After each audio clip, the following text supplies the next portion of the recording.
your product reviews that you want to monetize. I got you. Can you give me maybe a few examples of, for example, I'm not trying for you to tell the concrete sites. I know the clients, you have NDA with them, but for example, what you did on the site of that niche and what went up, etc. Maybe you can give a few examples of when you started, like what you did and which results you obtained. Yeah, that's fine. So at the time my clients had all different types of sites. They had sites about fitness, they had sites about, home gaming, they had sites about kind of like outdoor niche software, all different kinds of things. But the strategy was pretty much the same. Like most of the reviews had been like really factual, like really, really dry, fact-based, like, oh, this canoe does this and it has this size and this pool table has this dimension and it's this color and it's made of this material and things like that. And that doesn't really get people to click, that doesn't get people to buy, it doesn't have any benefit, doesn't have any emotion, it doesn't have any power behind it. So what we did was we started approaching it more like, because I studied sales copywriting a lot, and so we started to approach it more like we were approaching sales pages, adding in benefits, emotion, storytelling, power, all of these different concepts. And, what we did was we changed the intros, we added a lot of stories, we focused more on the benefits for the reader, we added like benefits, pros and cons, like instead of just saying, oh, it's really sturdy, or oh, it's really beautiful, or oh, it can go really fast, we started talking about the pros and cons like in benefit form.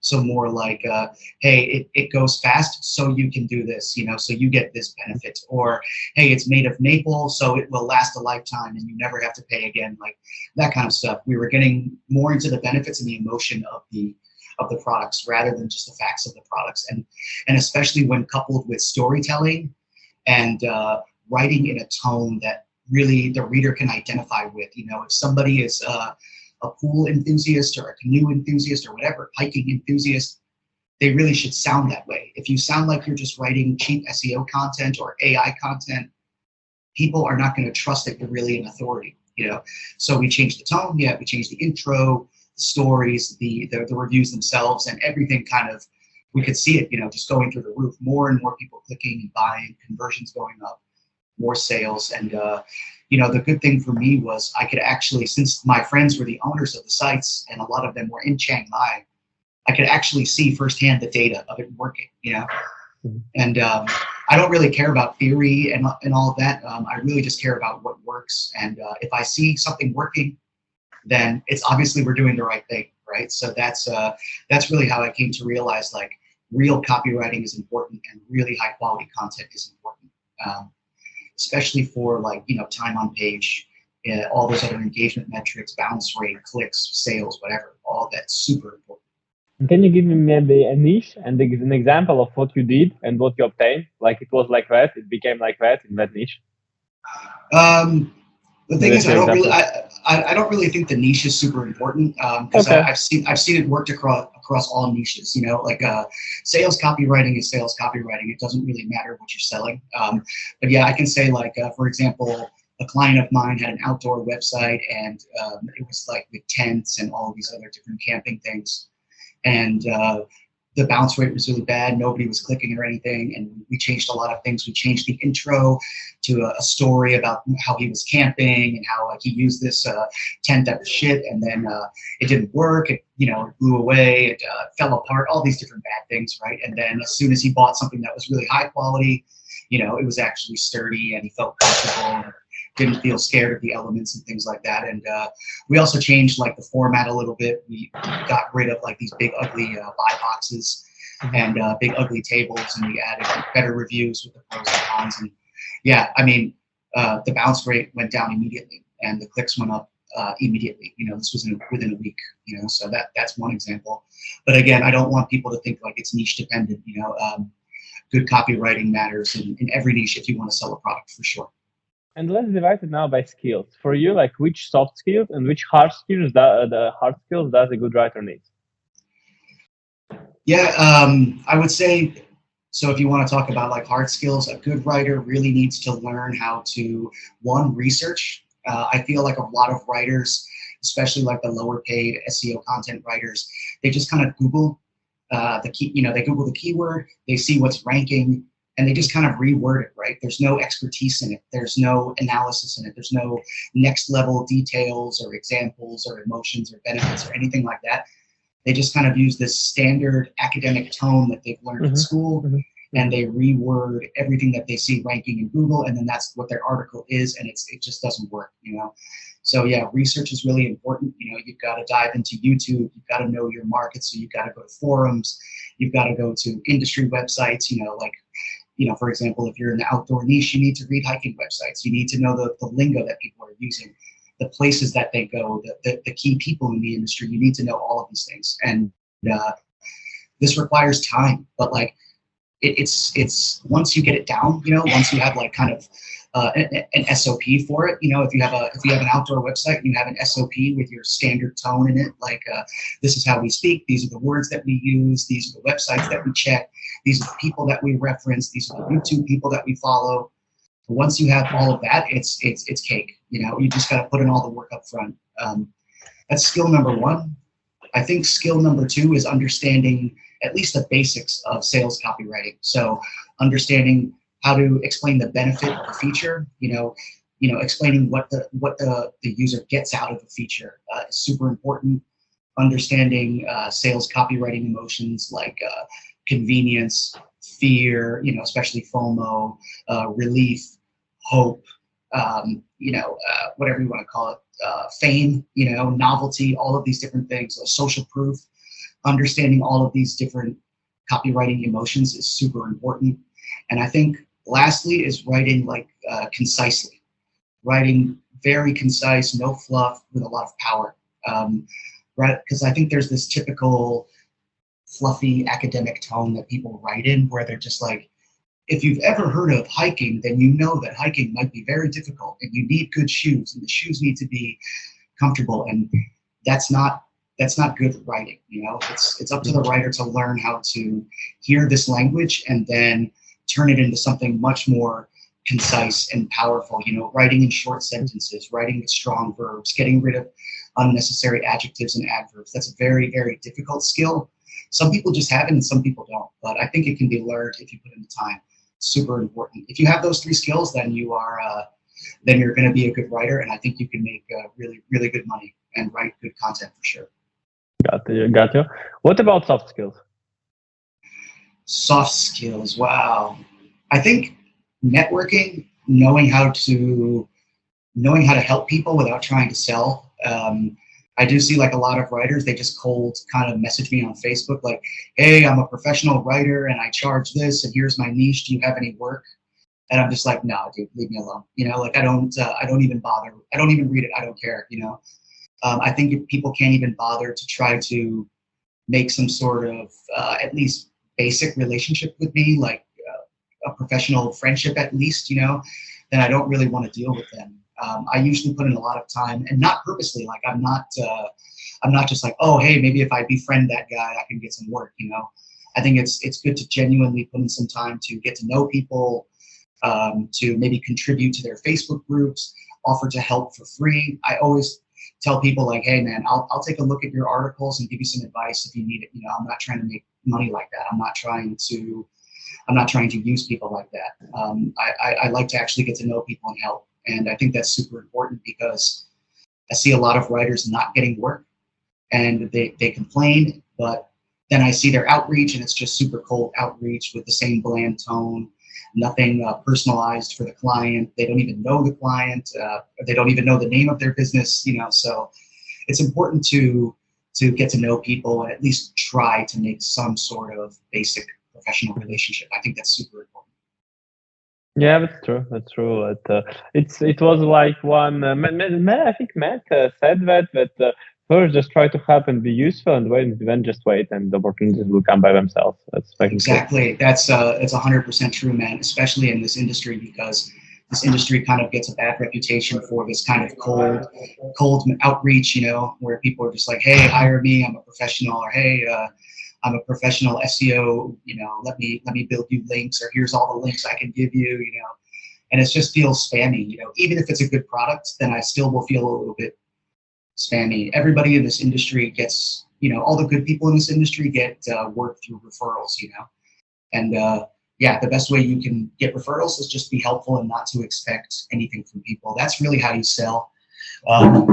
If people are telling you, oh, I can sell anything with this technique, they're lying for sure. It's not true. Like you need to be as helpful as possible first and not expect anything back.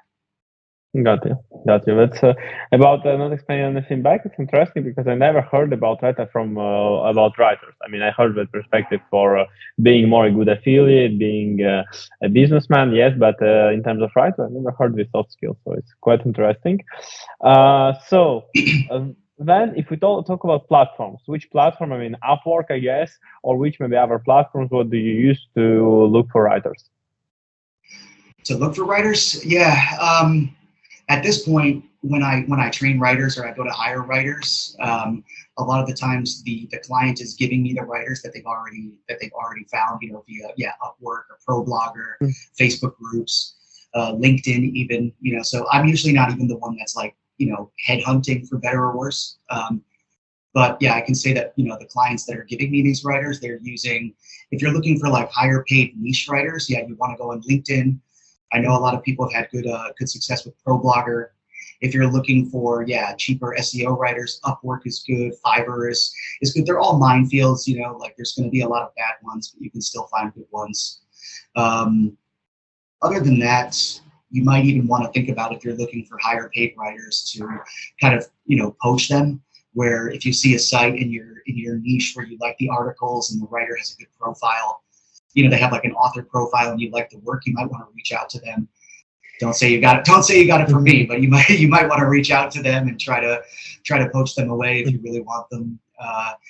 As far as writers though, I think the best thing you can do as a writer looking for work, aside from like building up your base on Facebook, is just to niche down, create a website, you know, like a writer page, and just say, hey, I'm like a professional legal writer or crypto writer or all these different things, and, you know, do some cold outreach on LinkedIn or email to websites or companies in your niche. Explain who you are. Don't be spammy. Don't try to sell. Offer to write for free. Say like, hey, I will give you a free blog. You can see what I can do. You don't have to pay for it. You can just, you know, you can see it. I'll show you how good I am. And then we can talk from there. You know, I don't want to sell you anything. Make sure to kind of personalize it. Say, you know, use their first name, talk about the website, explain why you can help them, and then make that free offer.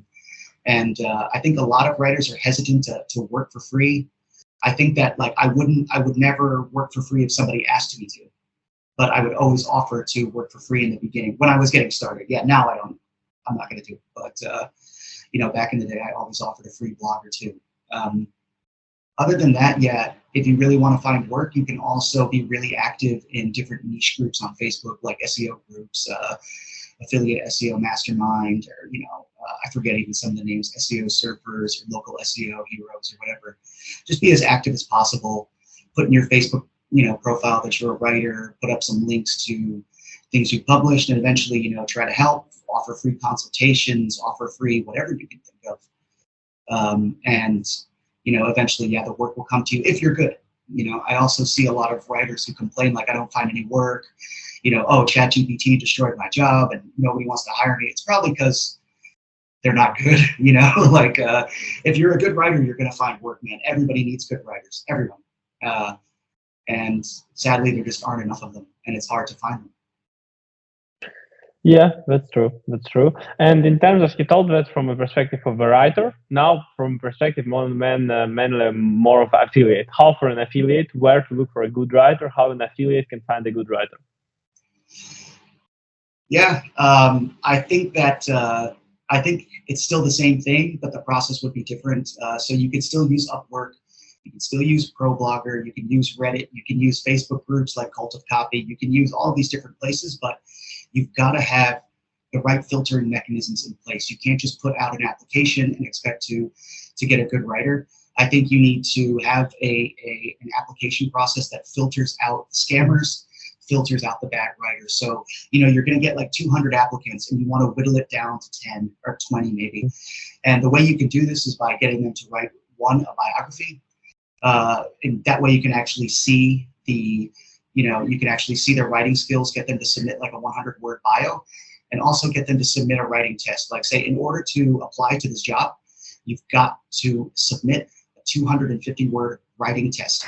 Give them a little template. Yeah, so in the writing test, you want to tell the candidate, like, hey, I want to see you write a good intro. I want to see you talk about the benefit of the product. I want to see you write in this kind of tone. And then you can have 200 to 250 words, right? And that way you can see who's actually good or not. And because samples are going to be faked, samples are going to be doctored heavily by an editor. They might even just steal them from somebody. The portfolios might just be the best piece of content they've ever written, and they've never put in that level of effort again. So there's a lot of minefields you have to get through. But yeah, I think you can use all the same platforms. Yeah, LinkedIn, ProBlogger, Fiverr, Upwork, Reddit, Facebook, whatever. But you want to put them through a filtering mechanism. So make sure that you get them to submit samples, of course, but also the biography, the writing test is really important. And from there, I would bring them into a chat interview. Do not do a video interview. It's a waste of time, and it might open you up to prejudice. Because I know some people who are like, oh, I really like that guy or girl. Like, we got along great. She has a great personality, and then the writing is bad, but they like the person so much, they're friendly with them. They fit into the team, and they have a great personality, but the writing's not good. And it's hard for them to kind of separate that. Yeah. So I think particularly when it's a girl, I think. yeah, it's true, man. Don't say you heard it from me, but it happens a lot, right? Oh, I don't want to fire her. She's so sweet. It's like, I'm sorry, man. It's we got to focus on the writing here, So, and I think that when you see somebody's face, right, you're naturally going to be gravitating towards somebody who's good looking, somebody who's a good talker, somebody who's charismatic, somebody who looks like you or shares your same interests, and it starts to cloud your judgment, right? I don't do video interviews anymore unless I'm not even certain the person is who they say they are. Like, if the person says they're a native speaker from the US and their English isn't so good, then I'll be like, okay, I think this person is not who they say they are. So I'll actually schedule a video interview. But for the most part, chat interviews. And do not talk about, don't talk about your life story. Don't talk about Game of Thrones. Don't talk about The Last of Us. Don't talk about anything you like. This is just business, If you really want to hire somebody long-term, like salaried position to be a content manager, they're going to be part of your team and all that, then maybe, yeah, you want to get to know them, right? But if we're talking about like freelance affiliate content writers, it's not on that level yet. So I don't think a video interview is necessary. So keep it to a chat interview, and make sure that just make sure that you're only talking about the nuts and bolts. Can you do this work? What's your level of English? Do you have any references? How many words can you do per week? Tell me about your experience, that kind of stuff. And keep it very, very, very straightforward. And then from there, go ahead. So if I sum up for our audience, sure. So on one part we have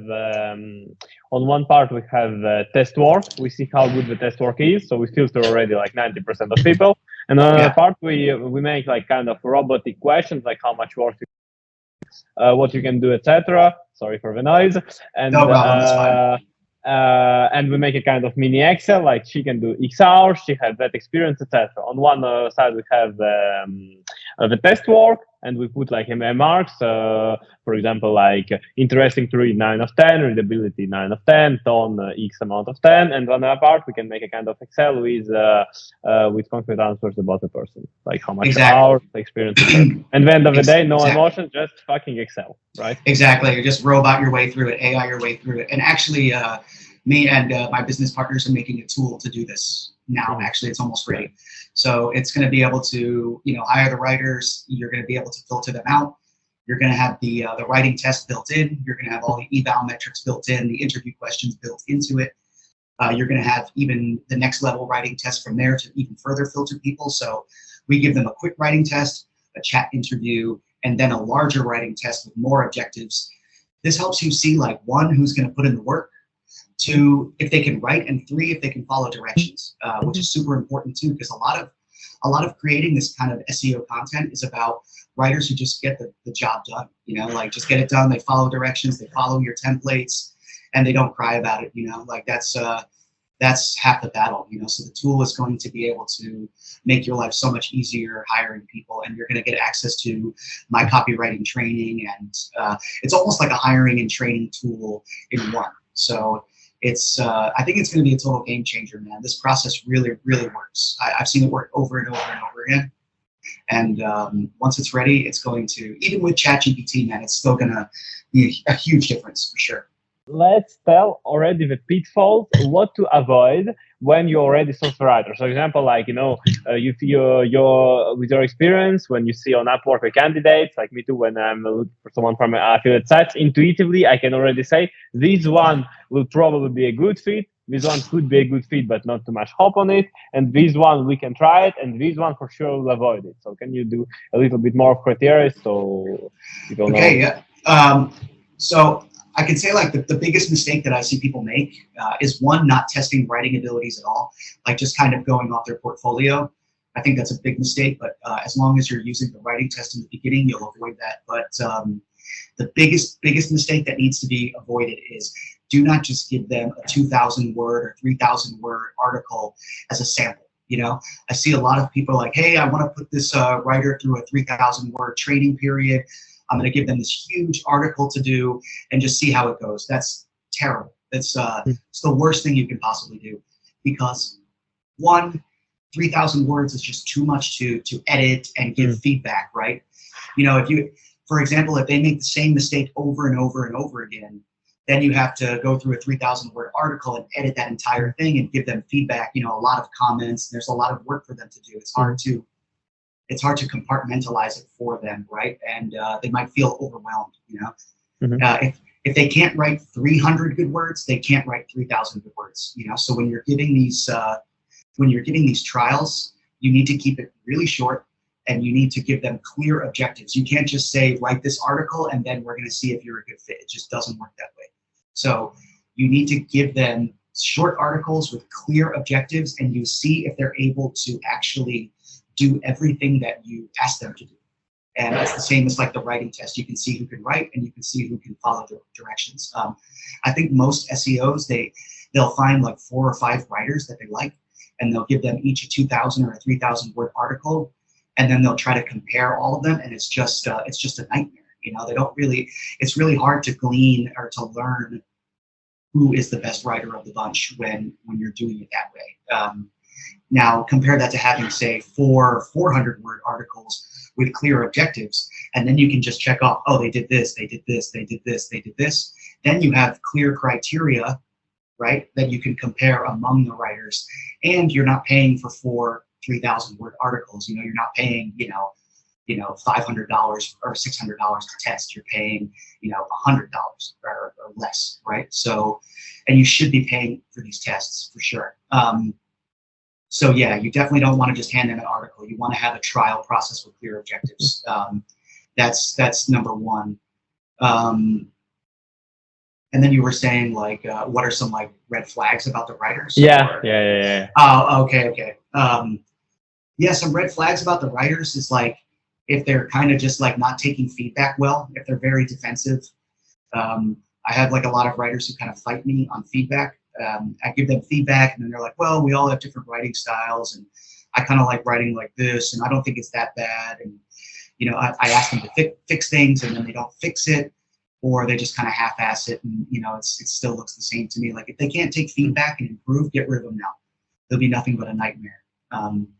Now, like, and on the flip side, I've had writers who I give them feedback and I say, hey, this is good, but can you improve it by doing this? And they'll say, oh yeah, I'll get it done. And then within a day, I get it back and it looks great. And they've really put in the work and I can see they actually care. And to me, that's like, I would rather a writer who cares than somebody who's really good. If they're really good and they're a pain in the ass, then it's not worth it. If they're good and they care, that's really what matters to me. So yeah, if they can't take your initial feedback, then they're just going to be so much of a hassle. It's not really worth it. And another red flag, I think, is writers who just kind of are late. If you're like, hey, can you get this back to me within 3 days? And they say yes, and then it takes 5 days. Well, that's just, I know it sounds obvious, but a lot of SEOs, they don't have strict controls on their trial process. And I just know as being like a lazy writer, like when I first started out, like if I didn't have deadlines, I didn't get shit done, And so like, and I'm still kind of that way, I have to have a deadline, And so to me, like if a writer says they can make a deadline and then they don't make the deadline and they don't tell you why, that's a super big red flag for me as well. I mean, I guess if they have a real legit excuse, then yeah, but that's pretty rare. And another big red flag for me is like if they give you like a biography or like if you say, hey, why are you a good fit for this job? And they just give you like a cookie cutter copy paste bio with a lot of just BS kind of cliches, like I'm a seasoned wordsmith with orgasmic writing capabilities that's going to make your sales skyrocket. I just delete immediately. It's just cringe, you know? But so many writers do that, and I just I need somebody with personality. I want somebody who puts in the effort. You know, I want somebody who really cares about the job and, you know, can write like in a unique voice. You know. Gotcha. Yeah, totally agree, particularly with the late stuff. I understand that people do something first time. First time it's like we forgive, second time we consume, third time it's bye-bye. It's in relationship, in friendship, everywhere it's the same, you know. The rule of 3 times. Like, yeah. I guess like everyone's entitled to mess up, you know, but like if you're in like a trial process to get a job and you can't even be on time when you have like, okay, if it's one day and they screw it up, yeah, but if they have 3 days to write 500 words and they can't do it, then it's just bye. You just bye, you know, I'm done with you, that kind of thing, you know? Yeah, so yeah, that's pretty much it for red flags, I guess. Yeah, true story. So last part about the writers, it's about trainings. As an affiliate, I know that having good content is not like something you did once and then you have it. It's like required a lot of in-house work, motivate the writers, checking after them, etc. It's a process. Yeah. It's like for me, it's more complicated to maintain democracy. Like it's a fucking mental block every time. So like you feel it's something. Yeah, but you know, if you think about it, it's kind of like just the nature of the industry, right? Like if you're paying the writers 4 cents a word, 3 cents a word, 5 whatever, 6 cents a word, it's not. You know, in the grand scheme of things, it's not a lot of money, right? So you can't really be expecting. You know, you can't really be expecting top-notch work from people who are getting, you know, a good salary, right? Like, not that it's like bad money, you know, if you're writing a lot and you're living in, you know, some parts of Europe or Asia or even North America, if you're writing a lot, you can make good money. It's just that if you're not paying them a lot per article, you have to understand that you have to put in more work on your side, right? The less you're paying them, the more work is on you, right? You need to have the guidelines, you need to have the templates, you need to have briefs, you need to have outlines, you need to have quality control, and you need to have like things like bonuses and incentives and things like that. Which is why, you know, I've actually seen in general like that non-native speakers from countries like like native speakers from South Africa or non-natives from the Philippines or sometimes even from here in Vietnam or India or something like that. They might even be better to have on your team because the money means more to them. They're more motivated. They're working harder. They really appreciate bonuses and incentives. They want to grow, right? Because it's a big opportunity for them. You know, I'm sorry, it's just how it is, right? Like, and I've found that they're just better to have. You know, they don't ghost you. They don't complain about the work. They want more work, you know, so that they're more motivated to get the work done as compared to, you know, maybe some, you know, we could say from the US or other native speaking countries that they have maybe other opportunities that pay more. So they're not so motivated to write, you know. So it's also good to, like, you know, you look for students who need some extra money or fresh grads that need, you know, extra money. They're usually pretty motivated, right? But if they're older and more, you know, cemented in their career, it's harder to get them to work, you know, work harder. So I kind of went off on a tangent there, but I think I answered the question, right? Yes, just the other part of the question, what do you consciously do? Imagine you have a writer, like to be sure that he's motivated, etc. Do you raise the salary after a few times, maybe some primes of his birthday or something? What do you consciously do for your best writers? Let's say it like that. Your concrete. Yeah, I always tell people that I mean, it's going to depend on each writer, right? And getting to know their motivations. You really can't know that, I think, until they're on the team, or like, yeah, I guess if you really dive into like their disc profile or whatever. But you know, in general, I think regular bonuses are good. Like I think challenges are good. Like, hey, whoever writes the most this month, you know, if you have a big content team, whoever writes the most this month is going to get a bonus, you know, whatever it happens to be, $100, $200, whatever. I like regular bonuses. One good thing that's helped me and helped clients is that, like, if you have an important article and they write it very well and it ranks and you're getting some sales, you know, if it's a product review for, you know, whatever, a hiking boot, right? If it's ranking number 1 or number 2 and you're getting sales, take a screenshot. Take a screenshot of that and send it to them and be like, hey, you did a fucking great job, man. Good job. We made some money off of this. We want to share it with you. Like, here's some extra money. Like, we really appreciate this.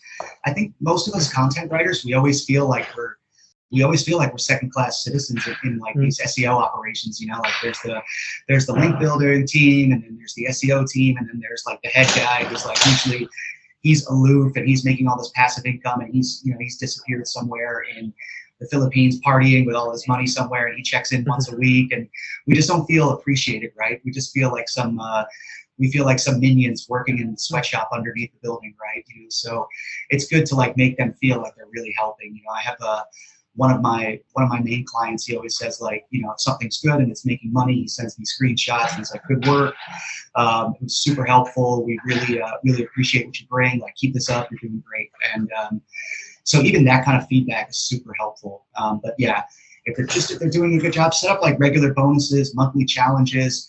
If they're just starting out, you know, you can be like, hey, after 3 months, you're going to get this raise, or, you know, after 6 months, you're going to get this raise.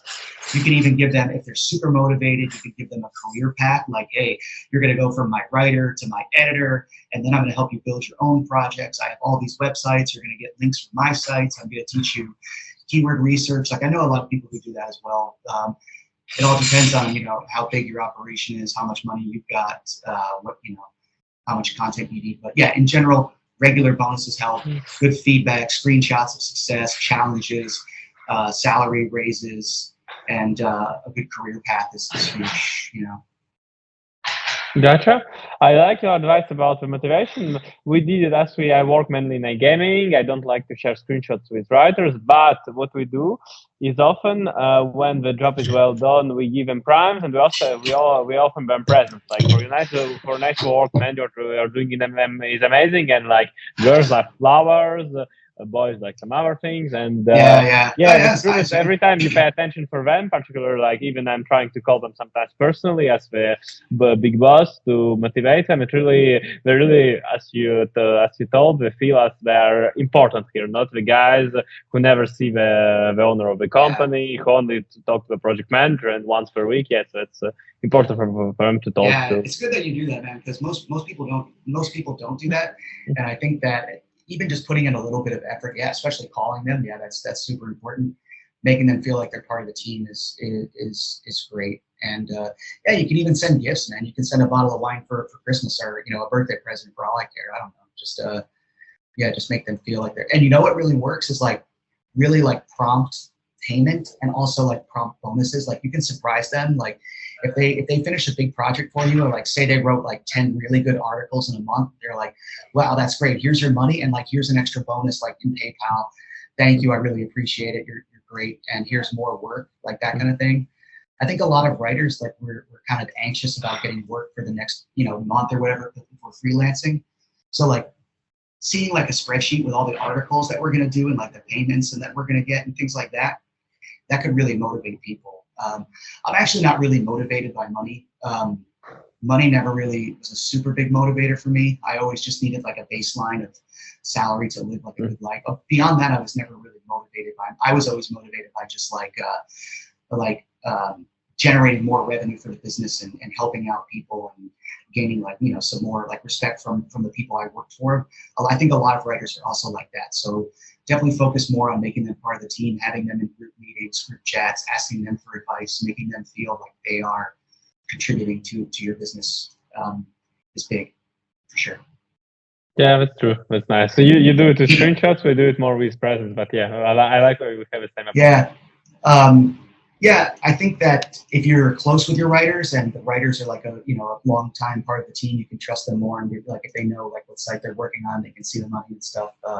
As long as they're getting paid fairly, you know, like if you show them like oh hey, we made $50,000 in commissions and they got like $25 for an article, then yeah, it might probably not a good idea, you know. But if they're getting paid fairly, then it's okay, I think. Yeah, that's true. So the affiliate part. what are, according to you, the main challenges for affiliate sites and how to overcome them? In terms of content, I mean, of course. Yeah, for sure. I think the number one challenge that I see is just producing more content. Producing more quality content is the number one challenge, right? Yeah. Everybody is always trying to produce as many articles as possible. And the problem is, the more you produce, the lower the quality usually, right? So the solution really is to create, if you really want to be producing articles at scale that are still good quality, right? The solution is to, first of all, create documentation that is going to kind of act as like the scaffolding or the foundation of your content, right? In these guidelines, you need to tell people what is good content, what are benefits, what are emotions, what is power, what is fluff and how to get rid of it. You need to have SOPs, you need to have good outlines, you need to have good templates.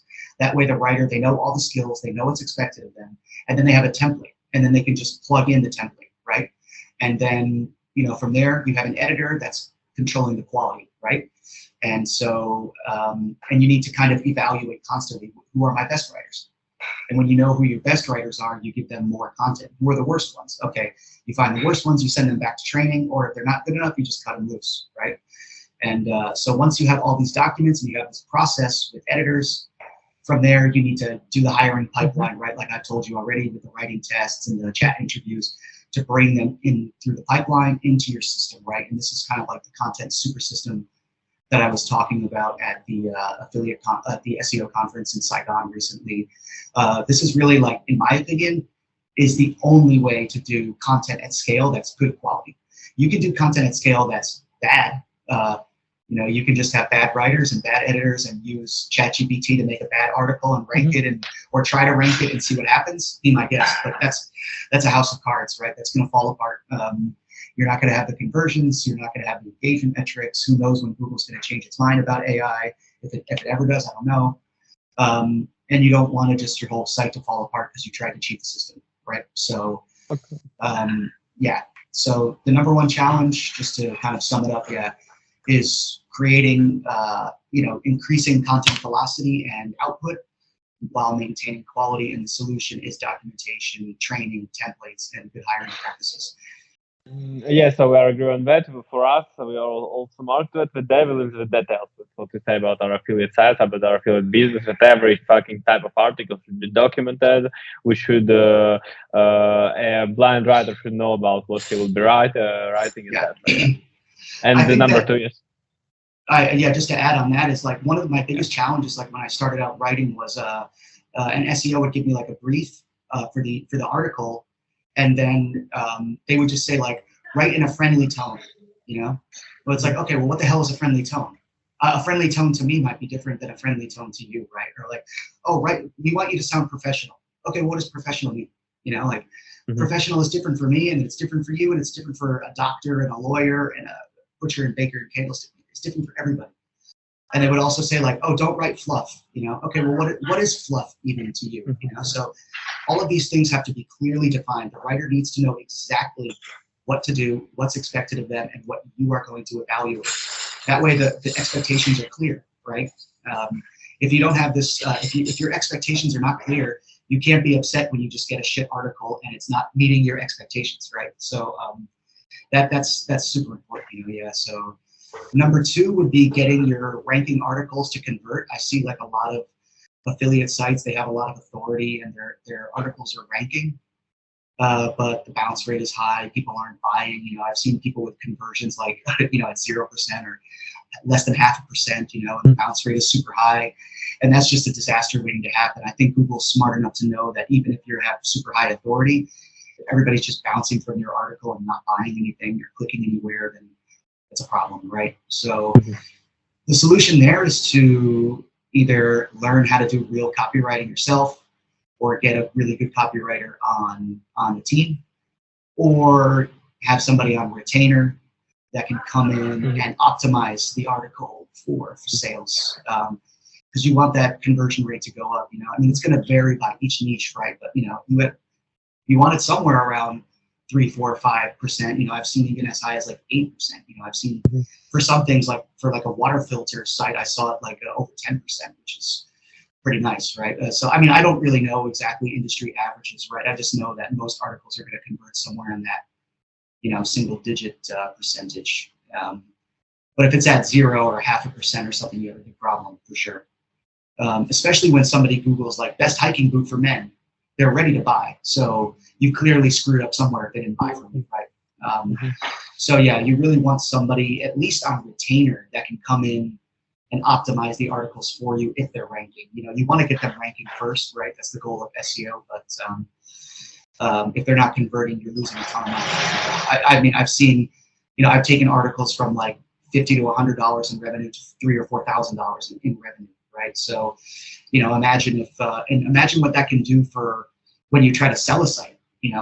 If the site is making $200 a month, you sell it for 30x multiple, you're not making much. But if you take that site and now it's making $2,000 or $3,000 or $4,000 a month, then well, okay, now you've made some serious money when you flip it, right? So it's super important to get these articles converting. And if they're not converting, you really have a serious problem that needs to be addressed immediately because it's a big issue.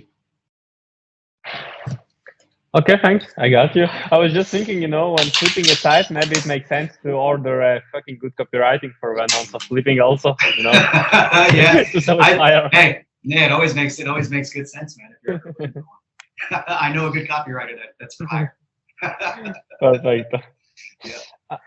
So coming up, 3 kind of short advices you'll get to. Let's say you have an affiliate who can give up to €1,000 per month. He's starting, etc. 3 advices, 3 short advices to him. 3 pitfalls to avoid. What will you tell? Oh man. Ooh, all right, hang on. Let me think. Short advices, like Okay. Kind of you're a coach, okay? Okay, let me think. I think so. You have €1,000 budget just for content, or for what? Let's say €1,000 per month per content.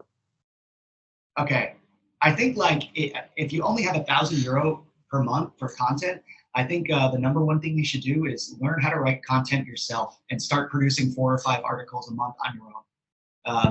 Because I think outsourcing at that stage is going to be a headache, right? And you might spend half of your budget just on finding a writer and getting through a trial and getting 2 or 3 pieces, and then they're not good, or they ghost you, or something goes wrong, and now all of a sudden you're back at square one.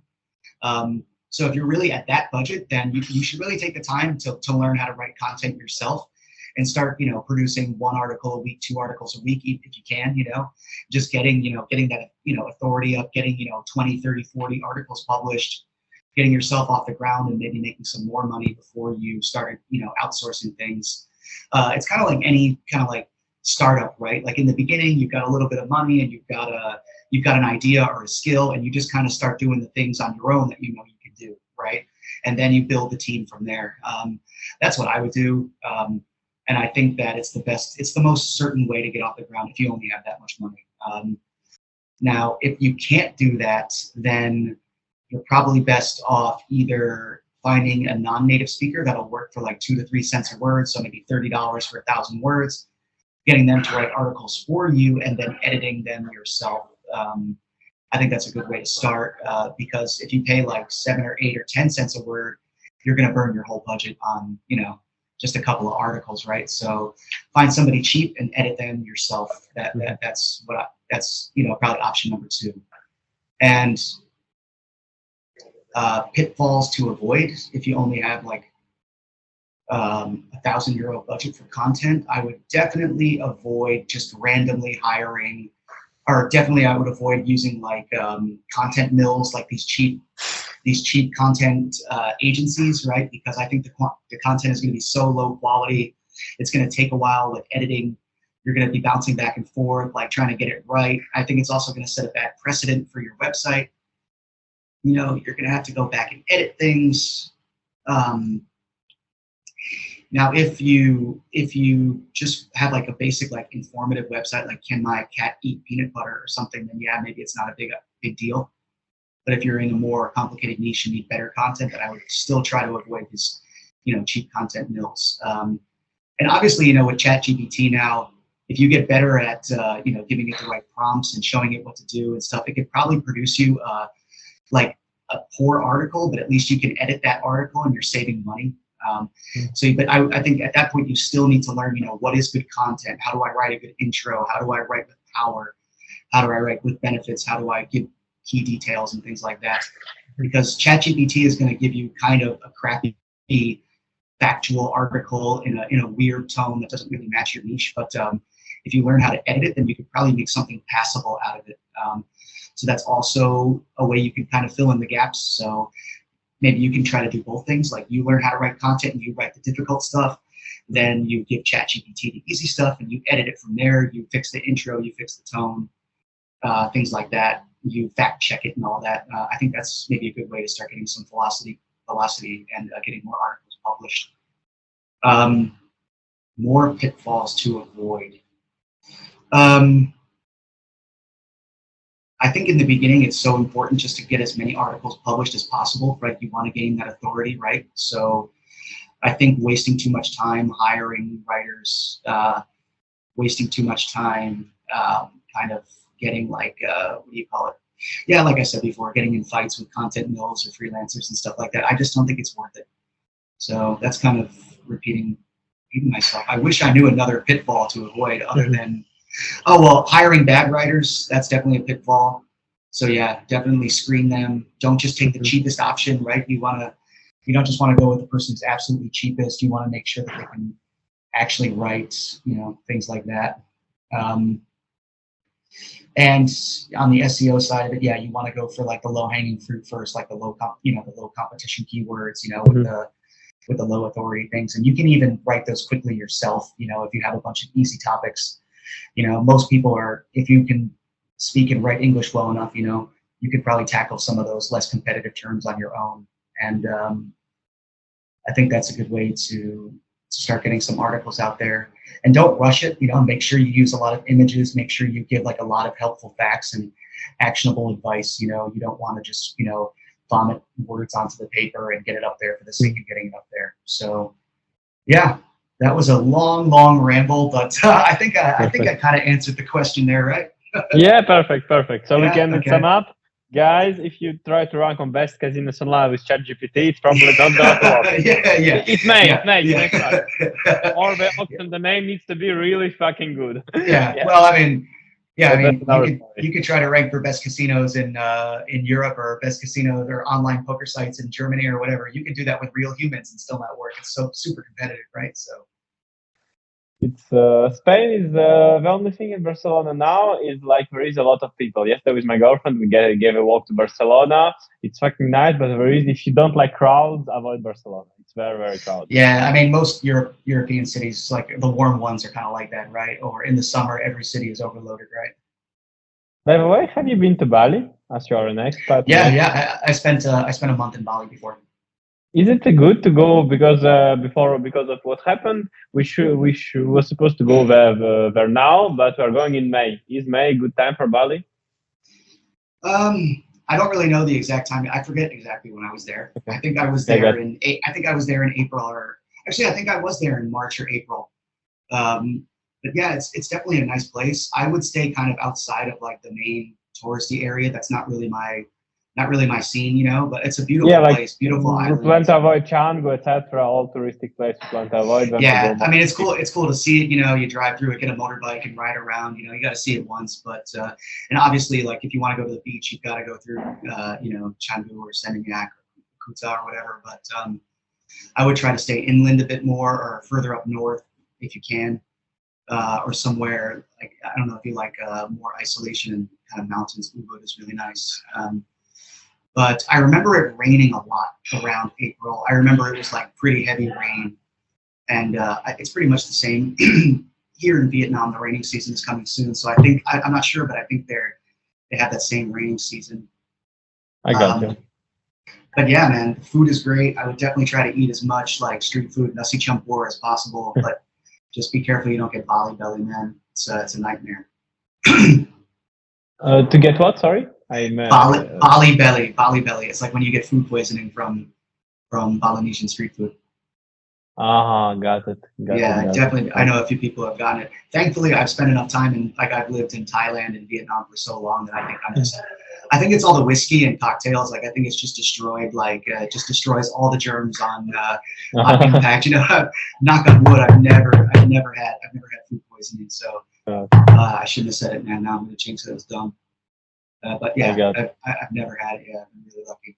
The ones I will do, if you're okay with that, I will give you a little mini homework, if we call it like that. Could you give a few examples, like 1, 2, 3, of good affiliate reviews or affiliate page and bad one, and describe what do you think good, what do you think good is good, what do you think is bad? So for our audience, we give them concrete examples.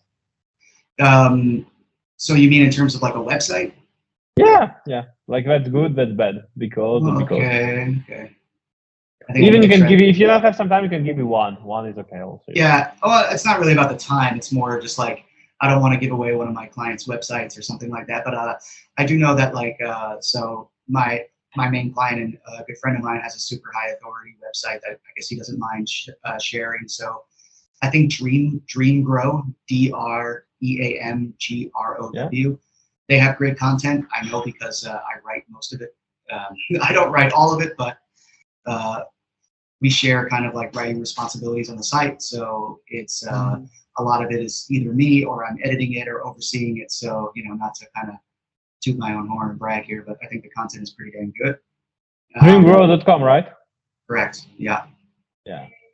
And I think that, and also like we use most of these, like we actually use most of these tools, or we have a lot of experience with them because it has to do with online marketing. So we actually have like really good insight, and we've actually used them, and you know, we've done the research and we know people who are using them. So we have like a better insight into these tools than maybe most affiliates have with their products. But I think that's I think the content there is really good because I think it's really informative. It's in depth. It's got all the benefits and emotions and details. It's concise. And it's also written in like a personable tone, right? It sounds like a real human being. It sounds like a real marketing guy. So it matches the persona of the owner. So I think that's super important. One that is really bad is Tech Radar. I think that the site should be burned to the ground. How you write it? Tech Radar, TECH. Tech Radar, Tech Radar or Radar. Radar, yeah, like radar, yeah. Yeah, got it. It's terrible. But again, like the site is so super high authority that the articles just rank, you know, which is why Google is shit and needs to change. But like, so Tech Radar, they review all these, you know, gaming laptops and electronics and whatever, but you can just tell that they've never actually used them. And the tone doesn't sound like an actual tech person or a gamer. They use a lot of like super academic terms. They write a lot of fluff. They'll be like, oh, this computer is the best because of the, you know, 10 gigahertz processor, you know, and then that's it. They don't say anything else. They don't elaborate. They don't say why that's a good thing. They don't give an example. They don't give any personal experience or anything like that. It's just really just shit content. And if Tech Radar just happens to be listening to this podcast, please reach out to me and let's talk because, you know, it's really bad. So, but again, like their stuff ranks, right? Because it's so high authority, but I think they're missing out on a lot of money. Like they're missing out on a lot of conversions. They're missing out. They're leaving so much money on the table by writing these shit articles, man. So yeah, that's pretty bad. Like Tom's Guides, Tom's TOMS, Tom's Guides. Tom's Guides, yes. Yeah, that's really bad. For the most part, like the stuff I read there was pretty bad. Most of these big review sites kind of suck, but they just rank because they have so much authority. So that's a pretty big rule of thumb.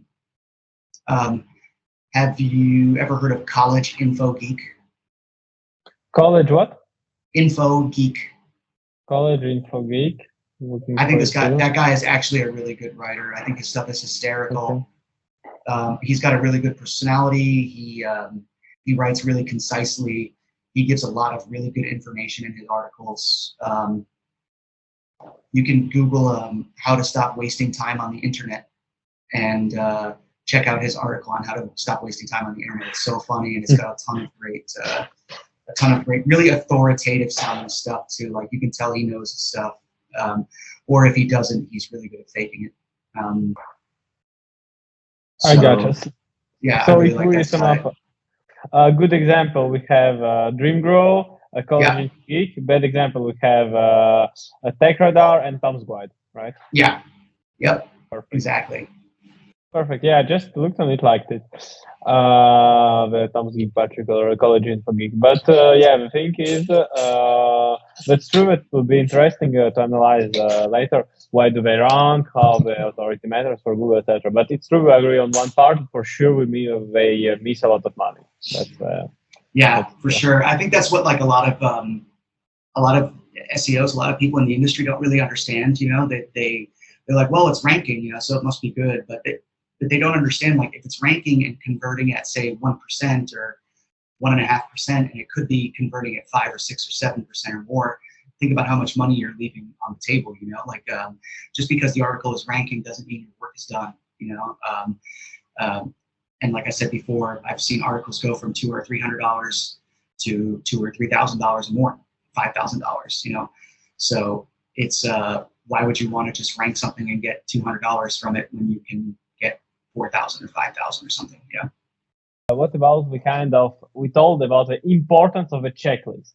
So very often myself, for example, when I started too as an affiliate, I don't know what we should absolutely look on text, like as SEO titles, as the intros, etc., because there is the quality of the text, but there is some things which are more important than others.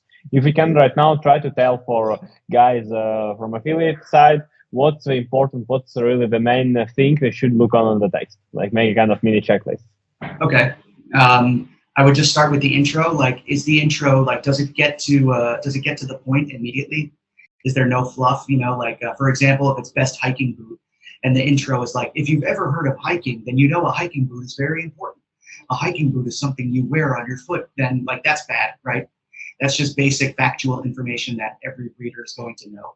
Where, you know, like, so a good intro would be like, hey, if you're looking for the best hiking boot, we've put together this review based on 20 different pairs. We tested 20 pairs in the mountains, and we rated them based on this and this and this factor. And we're going to share with you our 3 favorites. Like, that's a good intro, right? It's telling the reader why they should read the article. It's telling them the benefit of reading the article, and it's getting them to trust you. Like, that's a good intro. So your number one thing should be like, is the intro straight to the point, and does it get the reader to trust the recommendation? And does it tell them what's to come in the article? And then from there, I think that if you're having like a product review, right, each of the product reviews should state the main benefit of the product, and it should touch on at least one purchasing emotion. So the purchasing emotions are, you know, trust, fear, convenience, greed, social proof, and all that stuff, right? So your checklist should also have things like, okay, did they mention the main benefit? Did they use a sales emotion? Did they mention personal experience? Did they compare it to a competitor? You know, and then do that for each product. You know, did they, you know, check all of these different boxes? And then from there, I would just have kind of like a general thing, like, is it fluffy? You know, is it easy to skim? Sometimes writers will have like a big block of text with a lot of, you know, just bullshit setup information, like, you know, product number 1, Kevin's number 1 hiking boot. And then the content will be like, after an exhaustive search, we've decided to go with this as our number 1 product because we happen to like products that are made with, like, just really wordy, you know, super wordy, you know. So you want to have just like, is it skimmable and is it, you know, concise? Those, I would also put that in my checklist. You know, you can have, is it fluffy or not fluffy? You can put it that way. It's up to you. But those are the main things I would have in the checklist. Yeah, did they put the benefits in bullet points? You know, that kind of stuff. You know, there's a lot of other stuff that we could put in there. You know, did they compare it to competitors? Did they give personal experience? Did they address objections? Did they have a buying guide? Did they offer practical advice? Did they, okay, that's about it actually. You know, is there a definitive conclusion? You know, sometimes writers will have in their conclusion, like, in the end, it's up to you. So I don't know, you make the decision, you know, like, which is terrible, right? You want to have a conclusion that's definitive. Like, in the end, you know, based on our testing, this is the number 1 boot. This is the number 2 for, you know, budget shoppers. This is number 3 for professional hikers. This is number 4 for beginners. It's really definitive. You know, you don't want to just leave it up to the, in the end, the choice comes down to your needs. Yeah, well, that's not helpful, right? So I would also put that in the checklist. Okay, gotcha. About personal experience, by the way, can you detail what is the good in the product, in affiliate product review? Which personal experience should you put? Yeah, it's really tough, man. If you don't actually have the personal experience, if you don't actually have it, you can look around at different Amazon reviews, Trustpilot reviews, or, you know, different review places around the web for other people's personal experiences. You know, and if you don't want to lie and say it's your own, you can also say something like, hey, one one reader even mentioned that this happened. Like, hey, they used this golf club and they added 20 yards to their shot every time. That's what they said in their review. So you can add stuff like that. I think that's helpful. Anything that confirms the benefits of the, if you say that a certain product has benefits, any personal experience or review from around the web that confirms that personal experience or confirms that benefit is good to me. Okay, I got you. Any proof of experience? It can be your proof, which is the best one, or the user's one. Yeah. Gotcha. That's a very smart thing, because taking, for example, we're going to give our immediately tip for our audience. Go fucking to Trustpilot to YouTube. Yeah, exactly. Rapidly spend at least 1 fucking minute. Yeah, exactly. Just spend some time. Yeah. Trustpilot, YouTube comments, Amazon reviews, they're all over the place. Facebook groups, you'll find it somewhere. Just do some research, that's all. Also, another point I wanted to discuss with you, in terms of affiliate sites, we both know that sometimes, that's my opinion, I don't know if you'll agree with that, want only the intent. It can be, for example, playing into a slot or going to the product, or I don't know, the guy who's looking for best casinos online or best x66 online is mainly looking for a table, not for a text under table. Sometimes the intent is more about the product or a kind of something near the product, but not about the text. In that kind of website, in that kind of pages, does it really matter to order high quality content on those pages, according to you? Yeah, I get what you mean. So, for example, if it's like best casinos or whatever, and they just want a table comparing it, showing the bonus or the rake back or the setup process or Let's try an example from your niche. For example, best hiking boots, okay? But for example, I don't know, hiking boots X vs hiking boots Z. They just want a table with the comparison with characteristic, and the conclusion. But they won't really care, according to me, about like a 500 words under it. Okay. Yeah, so I think that like in general, the more like complicated a product is, like if the product has a lot of moving parts or it's tough to understand and maybe it's more expensive, then I think that people will still want like a good review. They're going to want to know what it's like to use it. They're going to want to know what it's like, even for example, something with like a phone, right? Like an iPhone might be $1,000, but maybe the specs are all that people care about. How's the camera? How much, how fast is it? What apps come with it? So maybe a table would be fine there, but I still think you're going to want some good content below that. Even if it's not 500 words, you might still want 100 to 200 words summing up. Like I've seen, for example, like payday loans, payday loan sites, and they just have like what's the interest rate and when do you have to pay it back? What's the maximum that you can get? And even just like 100 words, but you still want like at least like some decent content there. If you're so yeah, I still think high quality content matters. Just maybe not 500 or 1,000 words of it. And if you're going to have a table, you're still going to want things like the benefits of the product, right, in bullet points. You don't just want to, for example, like the reader is not just going to be able to understand what the pros and cons mean. They're not going to be able to like, oh, this casino has rake back. Okay, well, what does that mean? They might not even know what rake back is if this is their first time depositing on a poker site or something like that. So at least like in the table, you still want to have like some good benefits. You want to have some key details and stuff. So yes, in general, I still think having at least some quality content matters. But yeah, you're right. Some other products and some niches and some search intent, might just want a table. And if they just want a table, that's fine by me. Yeah, so it will be more for the guys who are really, how to tell you, the smart guys, the 5% of audience who want to read deeply. But yes, maybe sometimes it will make the difference for Google and for them as well. Yeah. They can be a high roller from in those 5%. So yeah, I got you. I have the same thing. So in the beginning, we can do less quality, but then we need to improve it if we want to have the best. Yeah, for sure. The best players. And do you for example, for your own affiliate site, do you make a kind of priority for quality for different types of pages, or for you, like when you take care of a site, it should be best of everywhere, like no exception? Yeah, I think that a lot of it comes down to the commissions. Like, so if the product or the software or whatever has a good, affiliate commission, then we're probably going to prioritize that and make sure that we write a really good article. And if similar products have made, good money before, then we're going to want to make sure that we put in like a lot of effort into making that article as good as possible. And some other sites or whatever, some other products, they don't have a good affiliate commission. Obviously, like Amazon, not affiliate commissions aren't so good. When we're working with like software or SaaS or whatever, they're going to have anywhere ranging from like 20 to 40% commission, sometimes like 50. And if it's a $5,000 course that's giving 50% commission, well then yeah, we need to have a really, really, really good article, right? So we're going to prioritize that. Or if it has a lot of searches and the intent is really direct, hey, what's the best, like we said before, what's the best hiking boot for men? And we know we can rank for it, and we know that like there's a lot of searches, then yeah, I would definitely prioritize that and make sure that you put a lot of effort into the article and maybe even have a professional look at it and optimize it. If it's just not going to have a lot of views and it's not a very high value product and you just have it up there for, the topical authority or whatever, then yeah, you don't necessarily need to prioritize it, especially if you have like limited resources. Okay, got you. That's smart.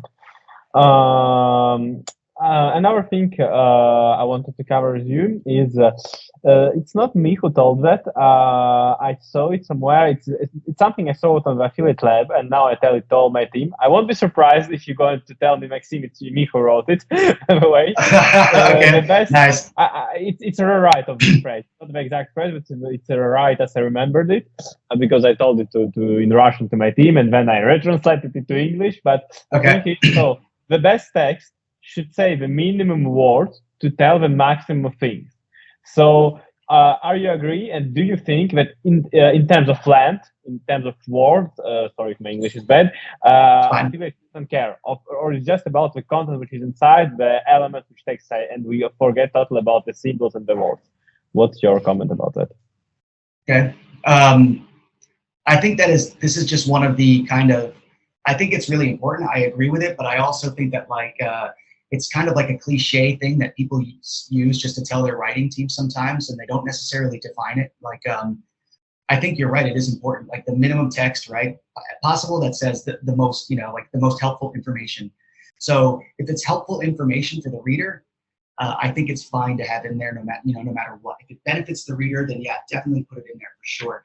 And you want it to be short and concise. You don't want it to be fluffy or anything like that. But you also have to clearly define like what is minimum text. What is helpful content? What is fluff? So if content has benefits and it has extra value like key details, an example to help the reader understand better, some tips that are actionable for them to use the product better or make a decision better, that's good content, right? And if you have to write more, that's fine as long as it's valuable for the reader. If it's just fluff, then yeah, it's not going to be valuable at all. I also think though that Google is just a robot, right? So if it says like, for example, if Surfer or whatever other tool you're using says that you need to have 3,000 or 4,000 words, then yeah, you've got to add more content, right? Because it's still important to satisfy the search engine's criteria, right? So I think that in general, yes, the less is better as long as it's helpful. But if you need to add more to satisfy the word count total and what Google seems to be ranking for the key term, then it's fine to add more in. And also like like with Surfer especially, you need to add in more keywords to kind of reach that keyword threshold that Google has and add in all the words that Google wants to see. So sometimes it's fine to add in 200, 300 extra words to get to that. Get to that level. So yeah, in short, yes, I agree. The minimum necessary, but you also want to just keep giving value and value and value. And I actually tend to overwrite, but I don't fluff it up. I just keep adding more useful information, more personal experience, more benefits, more examples, more details. And sometimes it's fine. So instead of saying like the minimum writing to say the maximum things, I think a better mantra is to just like value, value, value.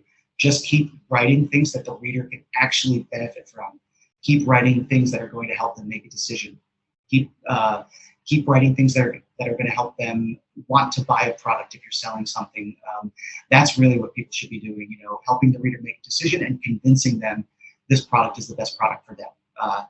So it's not necessarily about how much, but what's there. And coming to the next one, you mentioned it about Surfer SEO and Vortex Guru. Those kind of tools, do you use them? Do you recommend them? Yeah, a lot of people that I work with use Surfer, and I would definitely recommend it. It's very helpful. It's definitely, I've seen it work.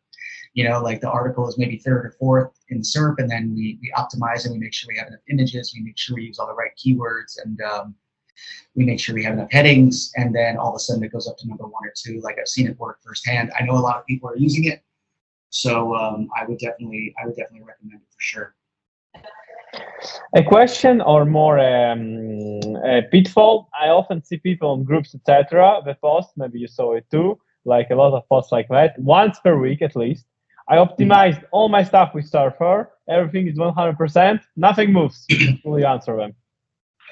Well, wow. I'm not necessarily like a super big SEO expert, but I would think that if you just don't have that much authority and you don't have or topical authority, or if you don't have a big site or an old site or whatever, then optimizing Surfer is not just gonna magically make you rank number 1. Like you're gonna have to have all the supporting content. You're gonna have to have good on page. You're gonna have to have good links. You're gonna have to have all of that. So to me, it seems like Surfer is like how you get to the next level, right? But you need that foundation first. You need good on page. You need topical authority. You need to have been around for a while. All that stuff first. I don't think Surfer is like some magic bullet that's going to rank articles for you. Okay, got it. I agree with that. But yeah, Surfer is just a confirmation of what we all do, but they are not a basis. Also about the AI, I think we are not going to repeat here once again that AI is not making good text. I will add for myself, my opinion is it can work with a very, very high quality domain, because the authority of domain bounds the low quality of the text. Of course, it can work. But more the domain is expensive, less you wanted to lose it, and more chance it's going to work. So it's kind of tricky. Exactly. It's a nice way to make money still, I think, if you want to risk. The thing is, what I wanted to discuss with you, not about some black hat SEO, but the point you are strong is about the smart use of AI. For example, me and my team use it a lot to have stocks data, to have some products comparison, stocks comparison in periods, to sometimes to make it write comments for your own site. For example, comments, no one really read comments, and it still can write text, which is plus minus correct. So, some addition stuff to article, mainly tables and bullet points, and AI can write a very great mini guide, not a full guide, but mini guide. For example, how to register at website, something super basic, how to open an account and xcasino.com, something very basic. And we know that for even position 0 or featured snippet, Google loves bullet points, Google loves tables. And I think we can, with AI, of course, with some proofreading behind, we can make very good tables with some facts, not writing, but concrete facts, concrete data, and we can make some very good stuff with little guide. Not a guide, for example, how to make money online, but a guide, for example, how to register at this hotel, how to open an account at booking.com, etc. So what will you say about using AI like that? Yeah, I mean, I think that's a great idea. I personally don't use it because, like just like the niche that I'm really working in now, we don't really need it. But I think that AI is also good. You can use it as an editing tool too. You can put you can put an article through it and say like, I didn't get this from myself. I got this from my friend Ben Gorman. So sorry, Ben. He was saying that you can put your articles through ChatGPT and say, hey, you're a professional proofreader.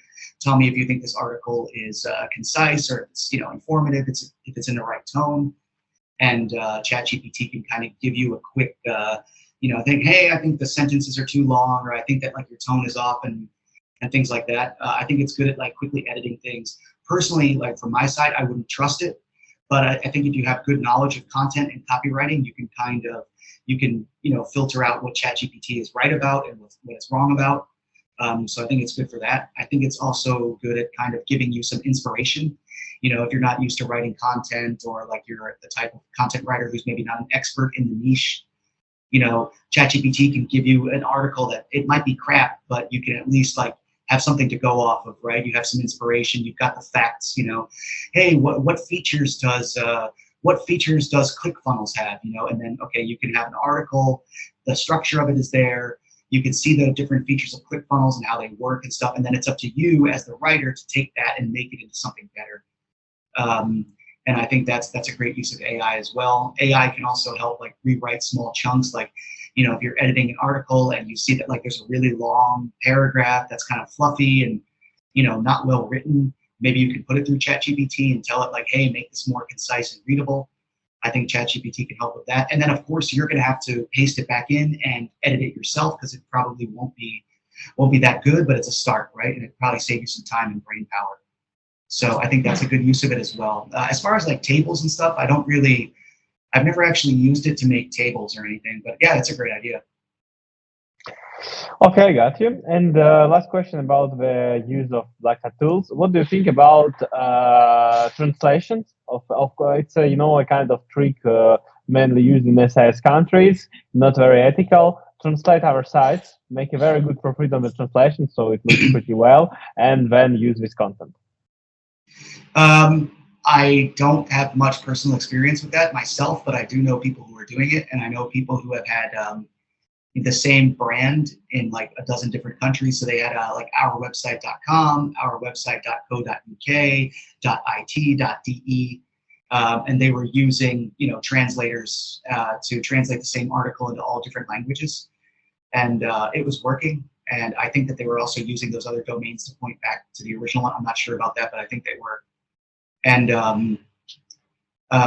it was working. I mean, so if you mean like using AI to translate it and then editing that and then posting it to a non-English site.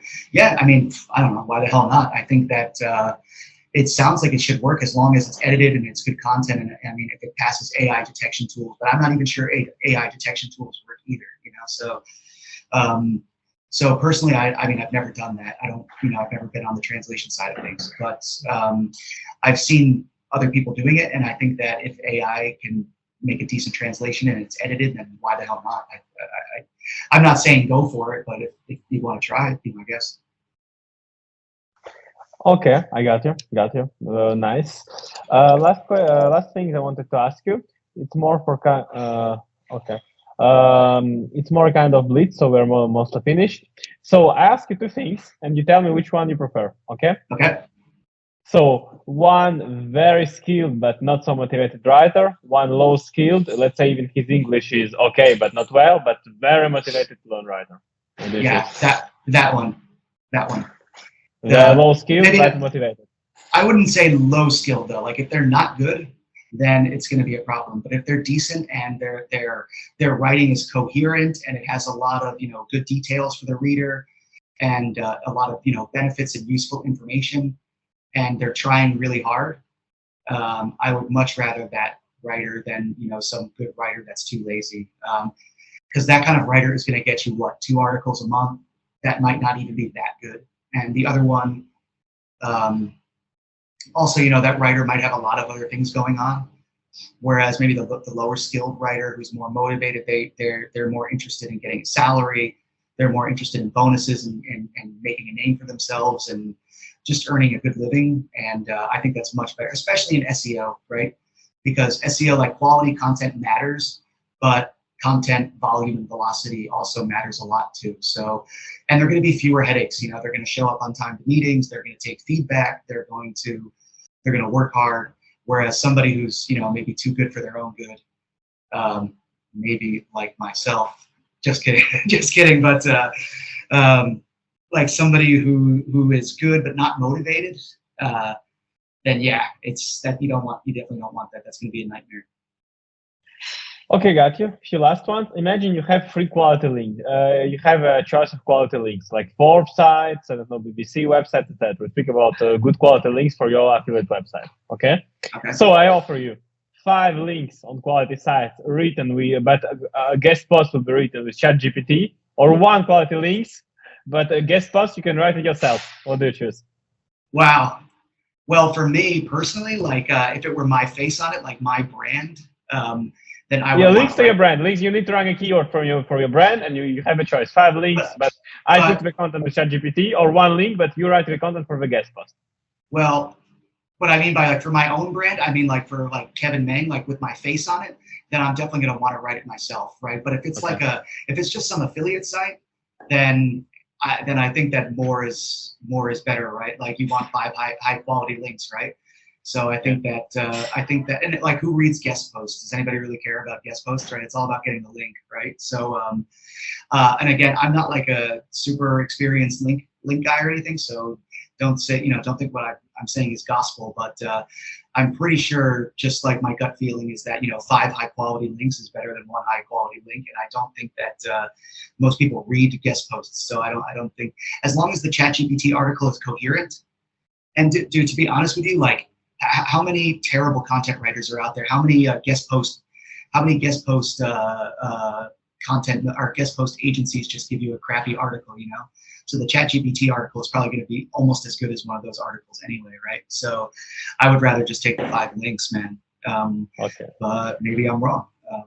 But again, like if we're for my personal brand with my face on it, then I definitely don't want any kind of quality stuff with my face on it. But just for a regular old website, yeah, I'd take the 5 links, right? I got you. A few last ones. What I wanted to ask you. You have 2 writers. One is okay, like good, 7. He's writing good stuff, nothing amazing but good. $5 for 100 words. Another one, amazing but $25 for 100 words. Which one you'll pick up to work with? You have only those 2. That's it. Only those 2. Yeah. What niche is it in? No, we don't get a niche. Or high competitive affiliate niche. High competitive, as casino, crypto, or something like that. And the person is actually like an expert when they're getting that much money, like they're getting $250 for 1,000 words. They're an expert. Yeah, he's an expert. I'll take that one then. If it's a competitive niche, yeah, I'll take the expert for sure. Okay, and the last one. For X reason, you can't write a letter to your wife or girlfriend. I don't know about the situation. You need to write her, but you can't. You have a choice between a shitty writer or ChatGPT. Who you choose? ChatGPT for sure. Okay. that way I can say it was a scammer. I could be like, hey, baby, I was hacked. It wasn't me. This guy's using ChatGPT or something. Okay. Got it. Okay, we finished. Just one last thing. I think it's possible when the first question, the 2 first minutes of the first question, like just the first minute when you're telling from Prague to Chiang Mai, it was like 30 seconds. I didn't record it. You can repeat it, and we finished. And thanks a lot for your time. Okay. Yeah, sure. So about how I got started in writing. Yeah. Okay, yeah. Gotcha. Just keep the Chiang Mai part. Okay, yeah. So I was first I was living in Prague and I was teaching English. This was like 10 years ago almost, and I was doing a lot of work like with my students, like editing their papers. I was writing some of their papers for them. Some friends of mine were asking me to write like their academic papers, and I also was looking for like some editing work online, but I didn't know how to find it. I was looking on like random freelancing sites and stuff, and but then I was just like, hey,